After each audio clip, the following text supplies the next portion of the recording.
Hi, my name is Donnie Claxton. I'm the owner and publisher of Claxton Creative in Dallas, Texas. We are a manufacturer, designer, and builder of books for the iPad. And like I've begun to say as this series has progressed, we can make you a book for the Kindle or the Nook, but why would anybody want to when you can have one for the iPad? And I say that, and I hope it probably does sound arrogant, but when you get down to it, and if you go back and look at the body of work here in these videos, you can see this is not like a book that you can have for the Kindle or the Nook. It doesn't compete, it doesn't compare, it doesn't even rise to the level of the same thing. And that's kind of what I want to talk about in this issue, is that even Apple is insisting that you call these things a book. We started calling them iBooks, but there's also language in the terms that say you can't call it an iBook. Because it's a software that's used called iBooks Author, but it doesn't make it an iBook. So, but just like Apple came out with Siri and started calling the voice recognition software Siri, they should have come out with some kind of a name for a book made with iBooks Author, because this is not a book in the traditional sense. Yes, it's got words in it, and you can take a traditional book and you can put it into the software, and ergo it is a book. But when was the last time you read a book that had 2 hours of video in it? We're working on a book right now that has 398 video clips in it. We have another book that we've made that has 4 3D animations of ancient Mayan stuff in it. That's just cool. You can't put this in a book. You can't see this in a Kindle or a Nook or a Surface.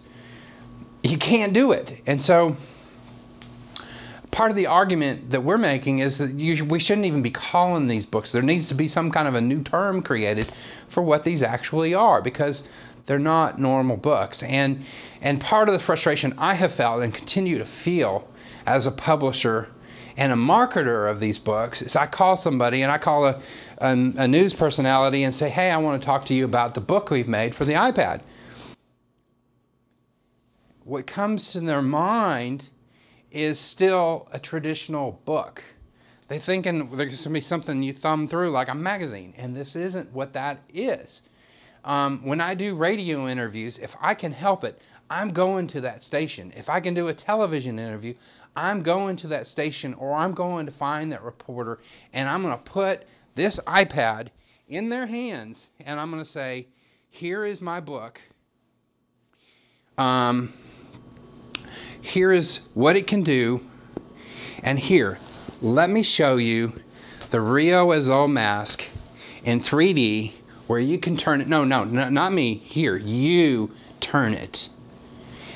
And when you do that, their eyeballs go poop, and it's magic, and they're going, holy cow, because they've never seen anything like it. Because this isn't a book. This isn't like a normal book. This isn't like what you can find on a Kindle. This isn't like what you can find on a Nook. And this isn't like what you would find in a traditional book. It cannot be done with these other mediums. And so that's what gets me excited, so excited about doing this right now, and so frustrated at the same time. Because Apple, as you can understand, is a hardware company. They sell computers, they sell iPads, they sell iPad minis, they sell iPhones. They make software that works on these things, but when you look at what they're doing in the long run and where their marketing dollars go, it's on the hardware, it's not on the software, it's not on the products that you can create now because of that. And that's making it harder to exist in this space, but it's also freeing up this opportunity to tell the message, share the message of what these books can be, should be, and how they can be built. So that's what I really wanted to put in your mind today and get you thinking about, because again, this isn't a normal book. This is not the book that my grandmother would have sat and read like a Louis L'Amour Western. It's just not. So anyway, thank you for joining us. Thanks. This is part of what this series has been about, just to try to help you understand how different these books are from the Kindle, the Nook, the Surface, what's going to be on it, and then just your traditional book. This is not normal. And so I wanted to show you, if you have a book that you're ready to submit for consideration, please give us a call, 972-863-8784, or go to our website, claxtoncreative.com, and fill out the form we have there to submit your manuscript for consideration. We would love for the opportunity to work with you and to really help put you ahead and way down the road of your competition in the creation of this new medium and these new books.